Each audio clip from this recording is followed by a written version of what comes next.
Hey guys, TCG here. How are we doing today? So today I'm coming at you with a nice little video. What would it be like if Clownblade, when it comes to the TCG? Now, there's a big difference between the OCG and the TCG Clownblade, and the big difference is that we're not going to get Infinity at the same time that the OCG did, and because of that, that means that the Clownblade deck is still viable. It's just that you have to approach it slightly differently. Now, the deck plays almost very similarly in terms of its deck building. It plays very similarly to the OCG variant. You still basically spam rank 4s really hard, you can see here.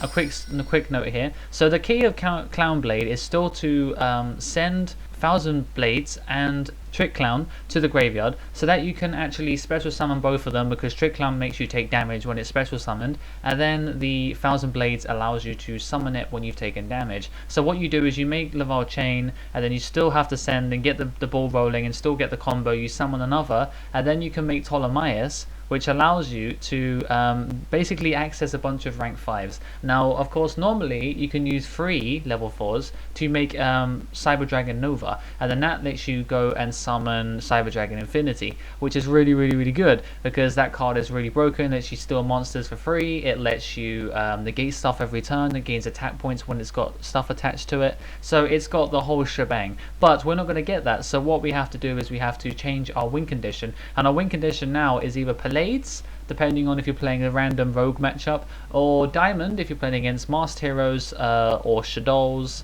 or Burning Abyss. A whole bunch of different dark decks. You could probably summon Diamond, and there's a whole bunch of other ones as well. You can use like Tyrus if you wanted to, but Ptolemaeus is now the go-to card for when you want to start making cool little plays with Clownblade, because now that it's not so much to do with Infinity anymore. So I'm going to continue this replay here. So I made some random stuff here, and it's basically just a case of spamming rank 4 super fast and combining it with some back row. Now, one thing to remember is that the TCG doesn't have as much back row as the OCG. The OCG also has Harpy's Feather Duster to try and balance it out. So while they have tons of things like free Bottomless, free Compulse, whatever, they also have the Harpy's Feather Duster. So when it comes to building this deck, you can make it a lot more oriented towards monster heavy decks. So you can actually really go monster heavy on this deck now, and you can actually really push past your opponent's front row rather than trying to go through the back row, because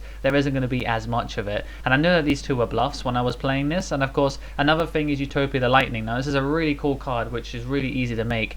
You overlay on top of a normal rank 4 Utopia monster, which is going to be number 39 Hope. You overlay that, making 2 level 4s, and which is usually going to be the either Hat Tricker, or it's going to be Trick Clown, or it's going to be Thousand Blades. Mostly either one of the 2 of the 3 of those, and then you make a 5,000 attack on damage calculation, and your opponent can't respond to it. So in its own little way, there are so many win conditions that it's all good stuff. So I got a couple of replays to you. That was one of them. Another one is against Karakuri, just to showcase what the deck can do.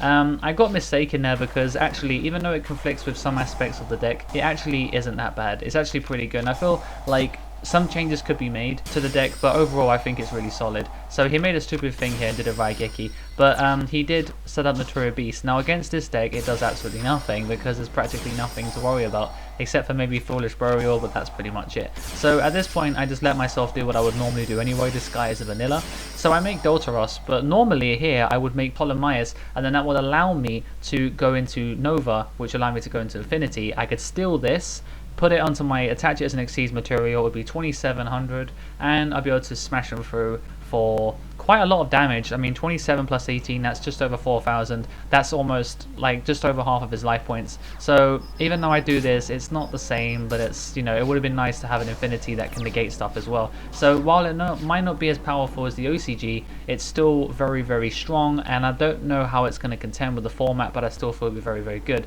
And the last one I want to show is a Dark Heroes Psychic. I don't even freaking know. So yeah, so a random bunch, I could see that he was obviously going to go for some kind of cool little thing. I think he draws into Mask Change. So I do my little combo here. You can see that I take some damage, summon this, summon Ptolemaeus, I attach a Deltaros to it, and it allows me to activate Ptolemaeus, which allows me to go and I activate counters, I can see, to make sure that he doesn't get a search. I go and summon Blades here, because I was thinking if I'm playing against a rogue like heroes. I'd much rather just Pallades instead, because it kind of deals with random, any kind of matchup, it deals with it pretty well, except for like Necros, but apart from that it deals with pretty much everything. So I bounced it back because I knew that he was really far behind at this point. He was hoping on his he was hoping that he'd be able to crush card, but he can't, so that's good. So at this point I'm feeling pretty confident. He shadow mists, and obviously I didn't realize he had crush card, but he crush cards and he hits 3 cards. But I don't take any damage, so that's fine. But you can see at this point the deck is incredibly resourceful. I mean, you just have clowns glowing into your graveyard, you've got the 1000 blades. Every time you just set that up, you know, especially once we get instant fusion and Norden, you'll be able to do so many things with this deck. There are so many ways to make rank 4s, it's not funny in this deck. There are so many ways. I even have this Nefarious Archfiend, which you can special summon if you control a spellcaster, which is any of the Infomages. Or whatever it's called, Entomade, sorry. So you can just summon those, and then you just keep doing it. Like, I've always got a level 4 out, so I can just do it again. So summon, overlay Utopia the Lightning, attack, he can't respond with Threatening Roar, even though he should have responded with it on time, but he didn't, so he got punished. Simple as. Utopia the Lightning is incredible. It's another boss monster for the deck, something that the deck really needs when it comes to TCG. So, overall, quick video. The question is Clownblade in the TCG still going to be a good deck? The answer is definitely yes, but not as powerful as the OCG. But if you look at what OCG are doing right now, we already know that Clownblade is not the most powerful deck there. It's going to be Pendulum Magicians, it's going to be maybe stuff like Necros, which is kind of losing favor because of Pendulum Magicians. But overall, I think the deck stands a really good chance in our game, and we get it has a lot of access to a lot of really powerful cards. Some of the best cards in the last couple of years, just by making Ptolemaeus.